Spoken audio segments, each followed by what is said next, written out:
Now, two of Tony Abbott's big promises during the election campaign were to stop the boats and scrap the tax. But in his first few days as Prime Minister, 2 boats have arrived and Labor is vowing to fight to keep the carbon tax. So just how much will he be able to achieve in his first term? Tony Abbott joins us now. Mr Abbott, good morning. Welcome to Sunrise and congratulations. Now, Thanks, Sam. In this new boat that has arrived, there was a New York Times journalist and a photographer who were apparently travelling with asylum seekers from Afghanistan for a story. Are you worried about how this will be portrayed to the rest of the world? We've obviously had a very serious problem on our borders for some years now, thanks to the errors of the former government. The incoming government, as soon as we are sworn in, will commence Operation Sovereign Borders. That will start making a difference from day one. Yesterday I spoke to Prime Minister O'Neill of PNG. We will certainly make full use of the opportunities available to us for offshore processing at Manus Island. My message to the people smugglers is that change has happened.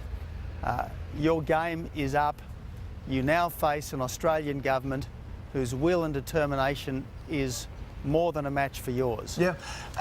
Mr Abbott, your message to the Indonesians, coverage of your election was a bit mixed in the media there and saying the boat policy is just unrealistic. It's in Indonesia's long-term best interests for the flow of people to Australia to stop, because the vast majority of them come via Indonesia. Many of them stay for many months in Indonesia. While they're in Indonesia, they can be a problem for the Indonesian authorities. I accept that this is a smaller issue for Indonesia than it is for Australia. Indonesia is a vast archipelago with many developmental, economic and social issues. Nevertheless, it is going to be good for Indonesia as well as good for Australia that these boats are stopped.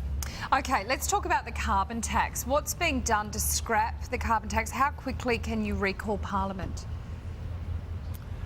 We will recall Parliament in good time. We're going to approach it calmly, steadily, purposefully, methodically.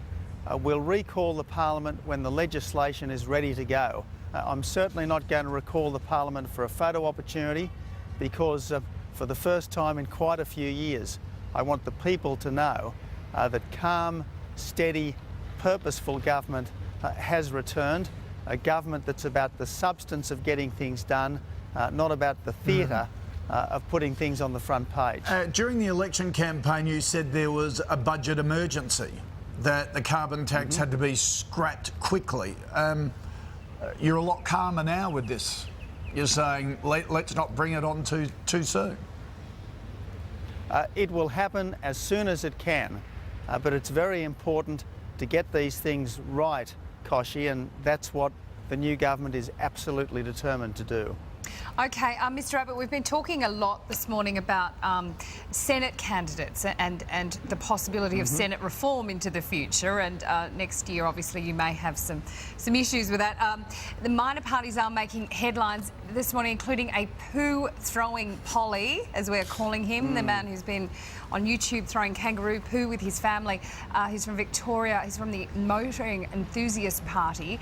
Let's just have a little look at a YouTube video showing him in the kangaroo poo fight with his family. Take a look at this. You know, my brother and myself were having a bit of a wrestle that day, and you just end up on the ground. Before all this came around, I was just an ordinary Australian, and you know, my past does not represent how I am now, and it has nothing to do with the party. So, Tony Abbott, you're going to have some fairly colourful senators come into the Parliament. You got this bloke, a guy who's got a sporting party. Will negotiating with the Senate be your biggest challenge? Koshi, look, our system sometimes throws up colourful, quirky individuals. Sometimes they don't last long. Sometimes they do last a while, and some of them ultimately become very stable and respected politicians. Let's just wait and see who ultimately gets elected to the Parliament. I'll certainly treat every member of Parliament with respect and courtesy, but respect and courtesy are a two-way street, and I would certainly expect the new Parliament to respect the mandate that the new government has won. Okay, let's talk about the basics, Mr. Abbott. You're a Sydney man, you're a Manly boy. Will you, you and Margie move into the lodge, or will you stay, will you spend most of your time at Kirribilli House? Sam, look, I want to be, as far as is possible, an orthodox Prime Minister. My understanding is the lodge is about to undergo extensive maintenance and some renovations that have been long planned. It may well not be possible to move into the lodge for a considerable period of time, so I'm going to seek advice from the officials over the next few days and finalise a decision after I've sought advice. Okay. A lot of Labor heavyweights are calling on Kevin Rudd to retire from the Parliament. What do you reckon? What's your advice to Kevin Rudd? It's really a matter for Mr. Rudd and for the Labor Party. I guess the big question for the Labor Party and its new leader is, are they going to persist? Are they going to persist with toxic taxes that damage jobs, that damage cost of living, and which are obviously toxic with the public? Yeah, well, they can't do that for 3 years now. Well, the fact is the Labor Party will have to decide what its attitude is to the carbon tax, to the mining tax. Sure, they brought them in. Now they're going to have to decide, are they going to accept the will of the people, learn from their mistakes, or persist in the folly of the last term of Parliament? Okay, and you spoke with Kevin Rudd. He apparently rang you on Saturday night to concede. Was that a quick correct. phone call, or, you know, how does a phone call like that go? To Mr. Rudd's great credit, he was very gracious. He was quite warm. Obviously, it was quite a difficult call for him to make.